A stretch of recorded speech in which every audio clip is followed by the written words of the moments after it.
guys, how long would Goku need to train to reach the power of a god of destruction? Would Goku, training for 10,000 years, be able to reach Beerus's power? Well, let's see this with me in this epic story. But first leave your like and also subscribe to the channel so you don't miss any videos. Did you do that? So let's start.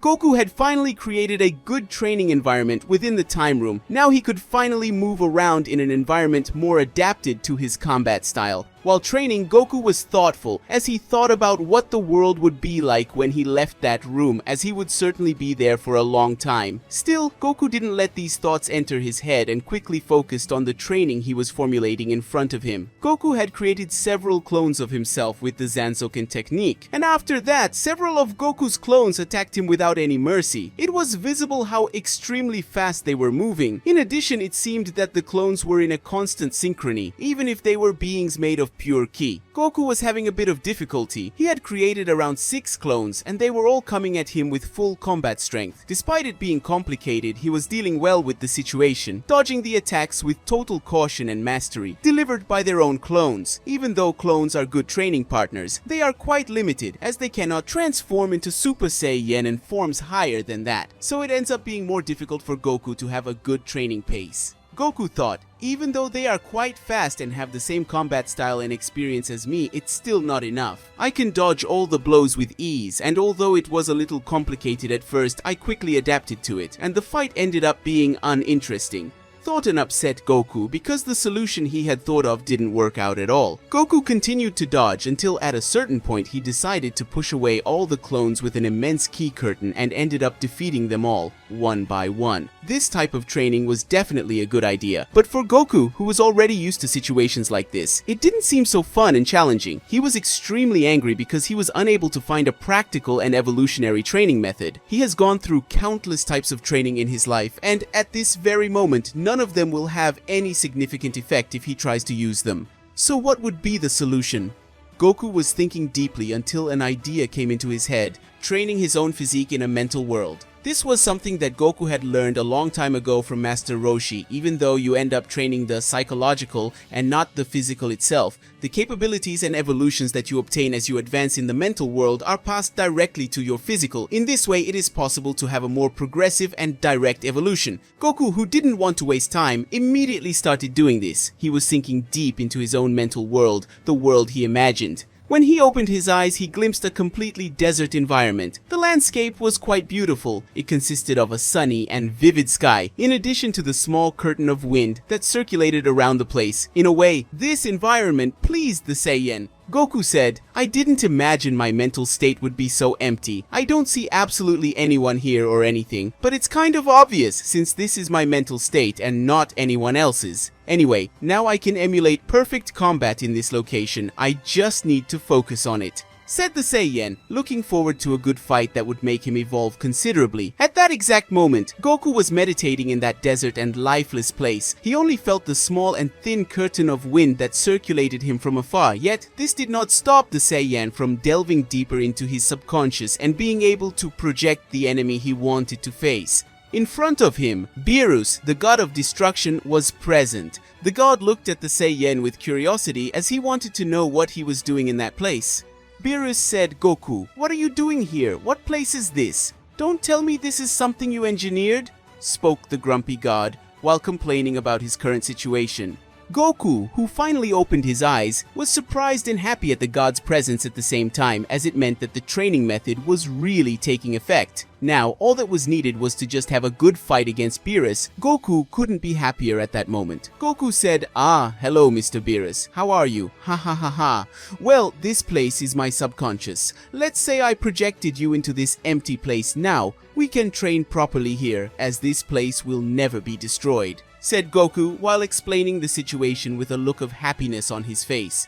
Beerus said, "Did you design me? Ha ha ha ha ha. How foolish. I think the slaps I gave you in the previous training made you lose what little lucidity you had left. I am a real person and not a projection. Don't say nonsense in front of me," said Beerus, who said this with disdain. Goku said, "What do you mean?" "Well, it doesn't matter. You're here, aren't you? So what do you think? Could I train with you? I'm looking to get stronger each time, so I thought fighting directly with you was the most viable option," Goku commented with his arms crossed. Beerus said, "Oh, what the hell? I have no other choice. If I don't do this, Whis will drive me crazy later. So let's get on with it, Saiyan. But before we start, I ask you not to hold back. I won't go easy on you this time," Beerus said while he had his arms crossed, waiting for the Saiyan to move. Goku, who had faced that with a small smile of satisfaction, decided to attack Beerus with full speed and strength. When the Saiyan approached the god, Goku was already using his incomplete Ultra Instinct, so it was clear that the Saiyan was not. I was taking it as a joke this time. The fight was tense. Beerus just defended all the blows thrown by the Saiyan with kicks that ricocheted with Goku's powerful and fast punches. Everything seemed to be being destroyed in the surroundings.